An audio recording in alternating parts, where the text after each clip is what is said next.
that title. They're hungry for it. And it's right here, center stage, seconds away from the draft. We're going into game number 3. Coaches and analysts have major decisions to make. What are we opening up for trade? It's Echo now on the play, blue side, banning out the Diggy, the Estes, and the Glue, while Blacklist take out the Cho, the 1-1, and the Eve. I just want to say one thing.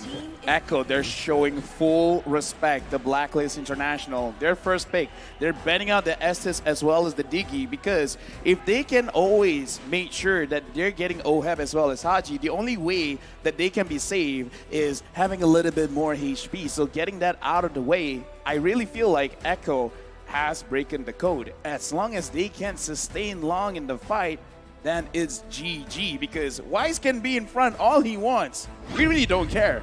Oheb and Haji is not there, we're gonna win. But sacrificing the Fredrin, they're getting the Fredrin for themselves and letting go of the carry. How do you feel about this? I feel like it's a risk that Coach Treb and Tick are willing to take. Wow. And now even the Farsa is out of Sanji's hands. But they have a response just as quickly. Oh my this God. This is Echo showing preparedness, showing momentum, showing courage. And showing they know what Blacklist is going to go for. Yeah, just like how Blacklist, Oh My Venus specifically, is ready for that Estes ban, Echo seems to have a play out of their playbook as well. There's so much to play with now if you're Echo, right? It's insane. Fredrin first pick, the carry was responded with. That was a good pick by them. But then, hey, Echo banned the Estes and the Diggy. Usually you'd see the Kaja here. Kaja was open. They also answered that backline threat that Blacklist have with their own. Here, in the Lapu Lapu, they can dive. This is such a good composition already for them, and you can see what they want to ban next. It's Barats. Every single time, they understand who to ban for. In game number 1, it was Venus who was targeted. Game number 2, you can see a mix. Now, they noticed, hey, we picked up a hero for Wise, and he hasn't picked up a hero in the first phase. It's time to really go down and ban him out. How do you feel about this Coat Lafell Wise, who's confident in winning the M4 World Championship again because he's the only one who didn't use any assassins. He has 1,000 confidence, but how is that going to come into play here? Because that's a lot of non-assassins being banned out, specifically the Barat, and then his Fredrin's taken away from him as well.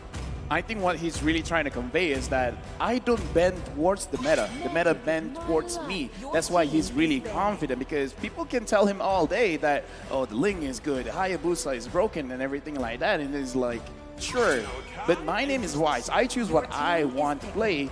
And now, looking at Barats and Akai getting banned, what is he gonna play? But I will say, I'm not actually looking at Wise to really change the game. If he does, then that's great. I'm actually looking at Edward, because I kind of feel like Edward is the key going up against this kind of draft, seeing the Kaja, seeing the Lapu Lapu, seeing the Fredrin. He should be the space maker and the initiator for Blacklist International to make sure that Oheb and Oh My Venus have optimal way to actually go into a fight. Thing is, Blacklist International, they've tried that, right? They gave Benedetta a playmaking hero to Edward. In the second game, they gave him Glue to buy a little more time. Play as a distract. Oh no, sorry, Joy, my bad. Distract, right? But it didn't work both times. Now, what's open for him is that Benedetta, right? Wise is going to pick up that box share first. I was actually thinking the Valentina in the jungle. We haven't seen it in a long time, but with the Kaja having that Divine Judgment, it's a good ult to take.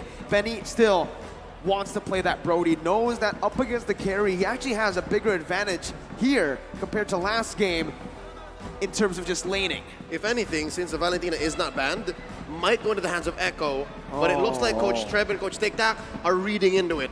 I think they're afraid that Bonchan and Master Basics are ready for it. Because again, it's wide open, right? But you need a good level of burst to make Echo's lineup work. I think the better option here would be the Lilia, right? You get a bit more sustainability. You already have such a good composition to dive in, but it does seem like they... Whoa! Whoa! Nope, not the Valentina, not the Lilia. They want to go in. Dude, it's like, let's end this game as quickly as possible. They want to go in. Dude, I'm loving this. Okay, so Edward picks up the Yuzong, and again, this is what I want to see, because he has to be the one to dictate the fight. He has to go in, but man, oh man, the burst, Kaja picks up anyone. You got the Gushin, you got the Brody. Okay, here's the thing. I love the draft. Works or not, I love the draft. Yep, this is a throwback to about 2 or 3 months ago when MPL Philippines, MYID were in Season 10. Gushin was a hot pick. Gushin went through a career renaissance, was picked right out of ranked games into the pro scene, and here it looks like Echo are going for match point with it. Will they be able to do that? Blacklist have a solid lineup as well. Signature picks all across. What's this Yuzhong gonna do in the hands of Agent Zero? Is that enough of a instrument, of a tool to draw a line straight into the backline? Because what's the backline even for Echo? It's just Benny. Dude, honestly, I kind of feel like it is enough because just make sure everyone is close enough together because you're just trying to distract. You're letting everyone else do the damage. We'll see how fast Echo can go and how Blacklist answers back. This is Game 3. This is for the M4 World Championships. This is the first Gushin pick at M4 too, right? Fun Yep. fact. Hey, right during the break, when it was the analyst segment, me and Leo, we were talking about it. We were like, hey, Echo in Game 3, they got a 2-0 lead. What are they supposed to do? Don't experiment too much in the draft. But here they are, experimenting in the draft again. In the world, at the world stage. My dude, this is insane. It's Gushin's debut. I fully trust Coach Treb and Coach Tic Tac and Echo, all right? They're putting on a show for us. No, I mean, like, it's an experiment in our eyes. Yes. They probably True. trained this for quite a while because, Sure. again, looking at Blacklist, look at what happened game number 1. Look at what happened game number 2. They kind of just forget about Wise. They forget about Oh My Venus, and in a sense, they forget about Edward as well. As long as you get Oheb and Haji, it's all right. You probably don't even mind if Sanji dies if he can get both Haji as well as Oheb. So this is fine. And again, looking at Edward, I'm still looking at him to kind of carry because what he has to do is to start a fight, collect everyone together. That's it. And they're going to be able to do that, but at the midway point, because again, you're also waiting for Oheb. You're waiting for this carry to hit a power spike, because it's a tough way playing a carry into Brody. It's very tough. The laning here, the matchup is not good for carry at all, right? You're going to be zoned away from your mini waves constantly. You need your Lolita or your Roamer, your jungler to help out to break that freeze, and right now you're seeing that, right? Oheb is already getting zoned out of his own lane. The Brody has so much to say, and this is where Echo have been utilizing Benny QT's stellar M4 performance. They're always playing around the gold lane, but now it's a turtle. Oh, and also the XP lane. Look at this. Sanford and Sanji pressuring Haji and Edward. Lower, oh, turtle very low. Wow, Carl TZ steals it away from Blacklist International like it's nothing. Just walks up like a Chad and uses the retribution. I just gotta say, because we didn't really see, because we're looking at the turtle, I want to talk about the micromanagement of the wave, because Sanji, he sacrificed his own wave, and look at his Yaoi engages. Divine Judgment of the Petrify from Sanji. Now to the Banana Blast, gonna be popped in here, but Yaoi's gonna be able to get away from that one. Not for long as Wise is able to find the kill back. A Roamer traded in for the mid laner. Still, Echo takes the trade. LaFille, you were saying. No, I'm just saying, because during that fight, Yaoi didn't even dare to go close to the turtle because he was already at level 3. Sanji, with the Gushin, went to the EXP lane, absorbed some of that minions, while Yaoi secured the entire minion wave in mid, allowed him to get level 4. And we just saw the engagement there, but I want to talk about how Carrie's having a difficult time. It's going to be more difficult now that Yaoi already has the Divine Judgment, so Oheb, he had the bad time before, it's going to get worse. Oh, and that's why I think King Wise and Queen V are going ahead alongside Haji. So again, they're leaving Agent Zero here to make the best of this dead lane against Sanford's Lapu Lapu. We're about 30 seconds and a quarter away from Turtle. Once more, Echo got that handily. There's a lot of burst coming in from the Orcas, giving them a 300, 400 gold lead. And in terms of items, is that enough? Oh, there's the pull! That's the Divine Judgment, and that's all the damage placed on. Benny not going to use the torn apart memory just yet. That was a flicker burned in by Venus, and that's a W that Echo want to take, those small dubs.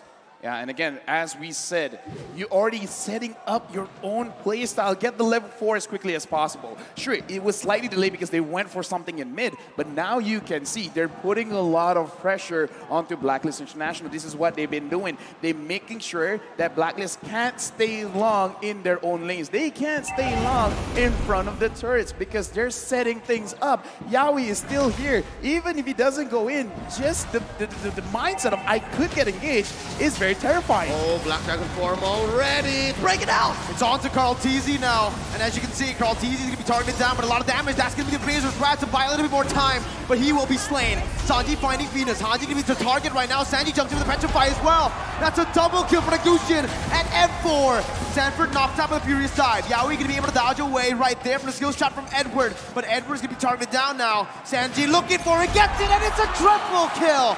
Unofficial, but still a triple kill for the Gushin that's making its debut on the world stage in the grand finals. And this propels Echo about 1,000 gold ahead, and it's just back to business. Carl Tizzy making quick work of this turtle. Honestly, in that team fight as well, Oh My Venus had a very good shot of using the Numinum Blast, but then gets cancelled by Yaoi, pulling him to the side, saying, no, my team can't handle itself. And Oh My Venus engages on Yaoi, and Yaoi escapes that, using the flicker. But again, it's all right, because Echo, they're in control. Even in the team fight, they're micromanaging everyone's skills, everyone's ults, to make sure that they don't get punished, to making sure that the Orcas are always going to be the one getting those kills. And because of that pressure in the bottom lane and the relative absence of Blacklist from those responses in the bottom after the turtle take, they got pushed on bottom. Oh, it's a fight up top. Haji gonna be stunned up, hands up for the airstrike. Sanji gonna be taken low, taken down, shut down by Haji. But Haji falls as well. Sanford! Oh my God! With the famous players! Jumps in, flickers forward. He knows exactly what he was doing. He finds 2 on the board. Not even the observers can believe it. It's going ham up top for the House of Highlights. And Sanford just as quickly rotates down bottom. Wise, they're not done with him, they're still going! The torn apart memory slays Wise as they pick up the tier 1 in the gold lane. 3,000 gold lead. Conversion through the roof for Echo here. They're taking trades, they're taking bodies, taking turrets. Now 30 seconds away from the turret. Where does Blacklist find an angle for a comeback? Okay, now we're looking, Oh My Venus is gonna get punished. Now you see him, now you don't. 2 members disappearing from out of nowhere. Oh, have dealing damage on the Sanford, who's still going to be able to get away for a bit. Shutdown picked up, and Blacklist International strike back. So what I saw just now, and I kind of think of the same thing, Blacklist, they got to stay inside the jungle of Echo because they need to apply pressure and they need vision. Now they don't have both because, again, we talked about it before the game even starts, how Echo is playing. They're pushing one lane, try to get 2 turrets, and then, before that, Oheb gets caught. Here, Carl TZ going to be able to find that. Oheb falling in the gold lane. Carl TZ backing off. Edward still wants to commit with a Petrify and the Furious Dive.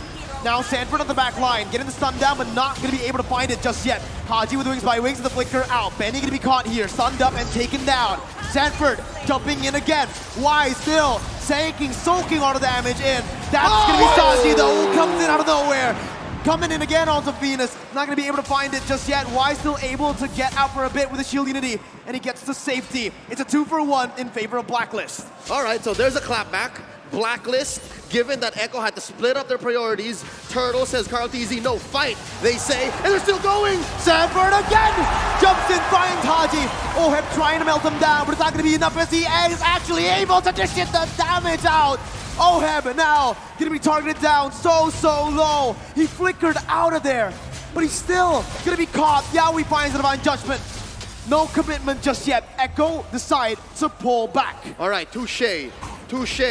We pull a treaties for now. Yep. 8 minutes in, 3K ahead Echo. What's the item game looking like? The item game is just showing Sanford. He only has the Bloodless Axe as a damage item and the Dominance Eyes just for armor. But again, looking at that, Sanford really should have died. But because Dominance Eyes now lowers the attack speed of your opponent, so Oheb doesn't have maximum attack speed at that point, and he just out-heals Oheb. Oh man, you can see the carry is just so behind. Corrosion Staff, Golden Staff, he needs that with a nature, but he also needs an Athena at this point, right? There's so much damage output that Echo can deal, and Blacklist are just not ready for that kind of dive. Yep, it looks like Echo evolved their strategy from game 2, when it's not the amount of damage you have, it's where you put it, given the skill shots that Echo have to get in to be able to get these kills. Now 13-6. It just shows that they are playing off of momentum. Oh, look at this. Oheb. Gonna be stunned up, gonna be taken down by the corner pop memory. Flicker out by Benny QT as Wise is looking to re-engage with Edward as well. That's a stun coming in. Benny still able to escape, and he breaks the entire team. The Petrifying, the Furious Dive connecting on a Benny QT. As Yaoi jumps in, Benny's still alive! Gold easy, tops them up. It's a double kill for Sanji. Echo Philippines, the house of highlights. And it's just Oh My Venus left. It's as free a Lord as it gets for Echo. Barreling on forward, 5K ahead. LaFell, how does Blacklist come back? Blacklist did everything right. That was not a mistake. Like, they managed to get Benny Cutie. Benny Cutie dashes away. He still got caught. And Blacklist, they still lost. Yaoi was able to pull Edward away. Like, again, it's not that Blacklist. They did the engaged round. They did everything right.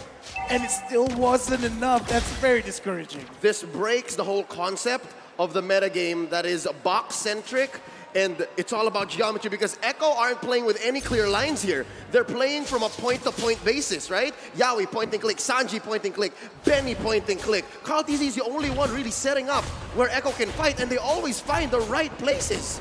I honestly don't understand how Sanji keeps getting the hits as well, but right now Blacklist fights back. Oh, they find a kill onto the jungler. Carl TZ gonna fall. Yaoi looking for a re-engage as the Lord marches down in the bottom lane. Sanji picking up the tier 2 in the mid lane. Blacklist International micromanaging the waves properly, getting it down. Still 7,000 gold lead for Echo. Wise opening up the map, gets the shield unity down, but will be caught on Divine Judgment. Venus coming in, helping his jungler. Now as Benny QT is gonna be able to get petrified down. That's gonna be Sanji who finds the unstoppable in the back lines with Sanford as well. The San duo on the back line. Wise gonna be targeted down. Sanji not able to connect just yet. You held your breath there. Edward now running away. Yaoi still dishing the damage out. Sanford comes in again, and Benny with the follow-up to finish him off. That sword spike was about an inch away from Wise. If Sanji had it hit, would have been over for King Wise. But that doesn't change the fact that this Lord, Luminous Lord, coming up in about a minute and change, should be lethal. Oh My Venus drops, the Luminous Blast is still going!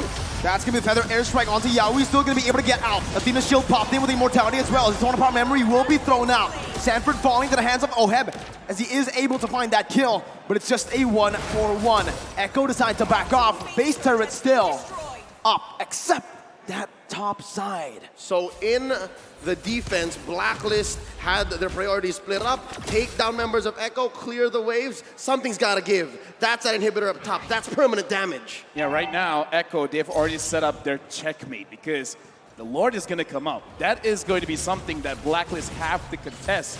Now the question is, can they even contest it? And LaFell, to add to that, it's in the long lane. It's in the opposite lane that Lord is in. It's very clear, it's inevitable that Benny's gonna try to do the same thing.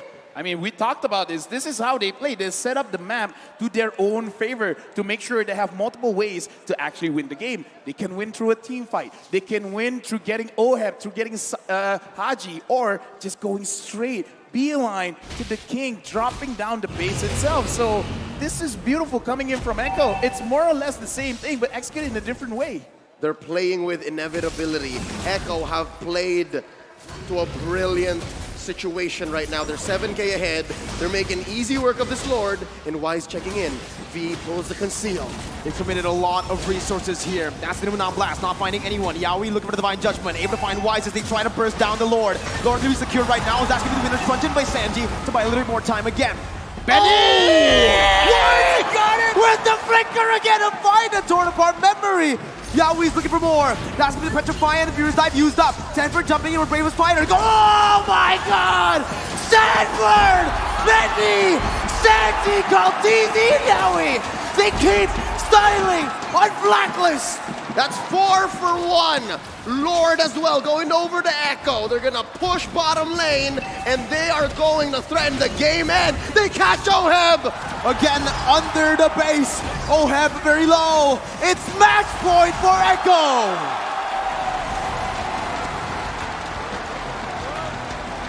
The world champions have never been pushed to the limit, not like this. Echo Express are pummeling on through.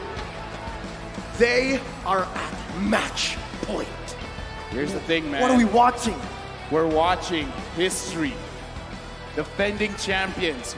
Will they be able to defend? Because again, it's not like reverse sweep doesn't happen.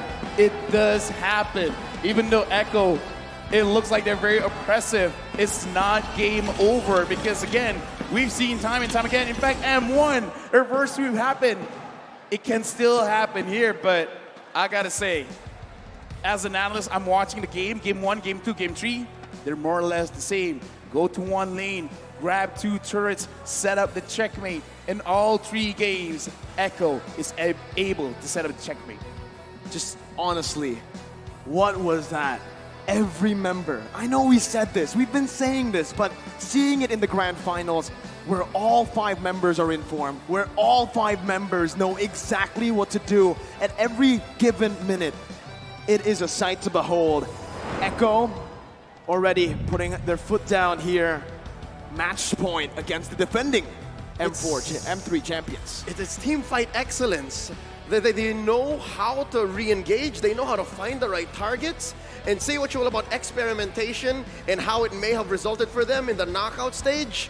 But now, with a debuting Gushin, Echo puts Blacklist International at match point. They threaten taking home the M4 trophy, and I am here for it. Dude, Sanford, Lapu-Lapu, Benikiri with this Brody, it's they've been saving it. Every play was a TikTok play. And with that, we'd like to remind everybody of the TikTok Live Carnival. Cheer up for M4 and watch the matches on TikTok. Participate in Cheer Up for M4 activities by watching M4 matches on TikTok and using M4 exclusive customized gifts to cheer up for the teams. There will be a chance to be on TV too and win abundant gifts. Take a sneak peek at M4 events and be the first to receive info all about these rewards that you can get. The M4 Pass will be available on the 20th of December with exclusive awards such as the Beatrix Light Chaser skin, the Beatrix Stellar Brilliant skin, and the M4 Beatrix figurine. Emotes, sacred statues, spawn effects, recall effects, and avatar borders and trail effects await you. You can get all the special skin as well, the War Lion, for free by completing tasks too. Starting the 24th of December, the M4 support chest will be available in-game. Open it to get loads of M4 Pass EXP and stand a chance to receive a mysterious gift. On the day of the M4 Grand Finals, that's the day, the 15th of January, expect to get an avatar border for free. In the M4 Battle Night event, that's on the 21st, unlock a skin chest by completing tasks and pick a skin of your choice within the chest. Use the hashtags Mobile Legends Bang Bang, hashtag MLBBM4, and hashtag Dare to Be Great when talking about it on social media. Speaking of which, SocMed should be going wild right now. Oh, yeah. Echo at 3-0? Echo at 3-0? Yo, you know what? The chat, everyone watching, let's talk about Sanford, Sanji, and Benikiri. That was amazing. Make them trend. Folks, we'd love to talk forever about it, but we need to throw it over to our analysts to break it down further. Thank you, casters. Breaking news. A revolution is about to begin. A new generation of Filipino Mobile Legends is here today, and we're here to break it down for you step by step. My name's Getting Cute. This is going to be Assassin Dave with Wolf here on the stand. Gushin, boys, the hot topic of this match. Walk me through this. Sanji Gaming. And also Sanford Gaming, but Sanji Gaming, right? That was San Gaming. I mean, like, what else can you describe it? Oh man, it's very difficult to really not talk about both Sanji and Sanford. The fact that they are the youngest players, at least in this grand final, and they're really looking like they're the boss. Sanford was amazing, and the casters were really talking so much about it. We were talking about it during when we were watching the game. Sanford was on point, on the mark, and even Sanji with his Gushin play, he outstyled Blacklist International in game number 3. The young fingers. That's all I can say. Way too good. Way too good. Really way too good overall. I mean, I have to give it to Sanford here. I really hope he gets an MVP or even Sanji. Both of them absolutely deserve it. But what Blacklist could have done in this particular situation? Oh, they really wanted to go for the burst down with all of their magic damage, right? Even when you think about the Baxia, you want to make sure that Echo will not be able to sustain. However, they kind of lost the integrity of their Lord fight. Whereas for Echo, you can see with Carl TZ, the Fredrin, the ultimate, use it together with the Retribution. Turtle 1 belongs to Echo. Eventually, they itemize properly with double Athena shield on both Carl TZ and Yaoi, making it so that Blacklist International had severe lack of damage. I mean, severe lack of damage is an understatement overall. I feel like the preparation coming in from Echo is beyond. They know every move coming out from Blacklist. They knew that Haji was going to come in late. They knew how they wanted to move across the map. They're pathing of all things. And also, take a look at the damage dealt, right? 214,000 compared to 160k. The whole game, you can see Echo was just more open to do damage, right? We're in the backstage talking about, okay, what can be the mid lane pick? Maybe it's Valentina was still open. You got so many great ult you can copy, right? The Farsa ult, Lolita ult. There's so many good ult. But they decided to go with the burst. They have the Kaja, played by Yaoi. And Echo's playing really decisive and aggressive today, right? And that's shown from the damage. That's shown from the damage participation from Sunji, 74% kill participation. Whoo, Yaoi and an entire Echo, they're just popping out today. I mean, like, this is match point now. Yeah. For Blacklist. For Echo, Blacklist, you really have to step it up. You know, I think that Echo really prepared for this because when they went up against RRQ yesterday during the finals, the lower bracket finals, they went for the macro economics. Right? They took the map. This time, we're so aggressive. The Echo connection was really strong today. More like the Echo location coming off of the Orcapod. Sanford, our MVP of this game. I don't think anybody has any doubts overall. And honestly, with the performance coming in from Sanford alone throughout this series so far, I am getting M1 vibes when Luminaire was nominated to be the MVP. Yeah, Gideon was yelling, like even when we were backstage, just like standing, jumping out of the seats, looking at the play from Sanford. This guy is mechanic god, and on top of the fact, he also a macro god, right? He was rotating from bottom lane to top lane without losing the bottom tier 1 tower, finding the flank, finding double kill onto the backline Blacklist.